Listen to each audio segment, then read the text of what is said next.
Health is one of the most important facets of life. In fact, it's the most important aspect of life. Everything done depends or is affected by a healthy one is. So when racial discrimination becomes hindrance by preventing people from receiving quality health care, there's a problem. One could argue that everyone regardless of race is entitled to having access to proper health care without bias. Unfortunately, there are some cases that shows how racial bias has affected people in many communities. To begin to solve the problem, people must start by asking themselves a serious question. Why is racial discrimination in the United States? And where are the greatest injustices and disappropriate health care based on race? It is one that has been getting worse. The U.S. is one of only 13 countries where the death rate is worse now than it was 25 years ago, and among the worst of the wealthiest countries in the world. Between 700 and 900 American women die each year from problems related to pregnancy, childbirth, or complications, up to a year later.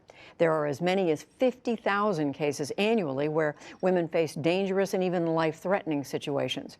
As part of our ongoing series, Race Matters, Amna Nawaz looks at why it is dramatically worse among African American women. It's the focus of this week's segment, The Leading Edge. And the statistics are stunning. Black infants are more than twice as likely to die than white infants, a racial disparity that's wider today than in 1850, 15 years before the end of slavery. And black women are 3 to 4 times as likely to die from pregnancy-related causes than white women. For a closer look at what's behind those. Why is that since the 80s, our Black lives during pregnancy has doubled? Here's a documentary interview of women who have experienced discrimination while pregnant in a healthcare matter. And as you see in this, as you can see in this article, a woman explains to her doctor about pregnancy-related issues, and she gets completely ignored and tells eat a piece of fried chicken, which is completely racist because you're telling a pregnant person who has but a healthy situation to eat fried chicken. This is where racial disparities and discrimination and microaggressions come in, and they take certain people in this profession take why should we trust it? Why should we go to an ill lives, and that's iatrophobia. That's the fear of the healer, inculcated by the behavior of those healers. Racial disparities come from, and this is where it has to stop. Doctors relied on slave owners for financial stability. They accompanied plantation masters to auctions to verify the fitness of slaves and were called in to treat sick slaves to protect their owners' investments. In 1807, Congress abolished the importation of slaves and in turn pushed black women to have more children, to essentially breed slaves. Founding Father Thomas Jefferson later wrote, "I consider a woman who brings a child every 2 years as more profitable than the best man on the farm." Around the 1830s, the abolitionist movement led to the rise of what was called Negro medicine, or efforts to identify black inferiority to justify slavery.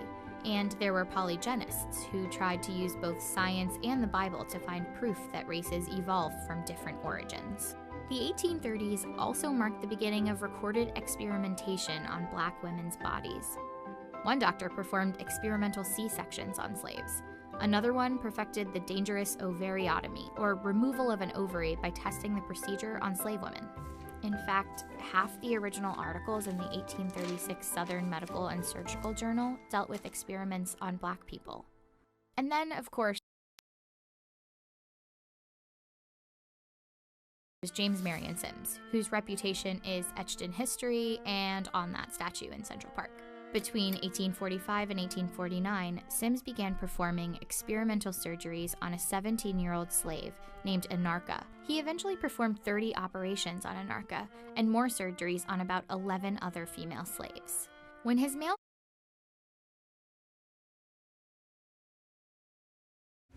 In this article that states, who is protecting us black women from dying during childbirth?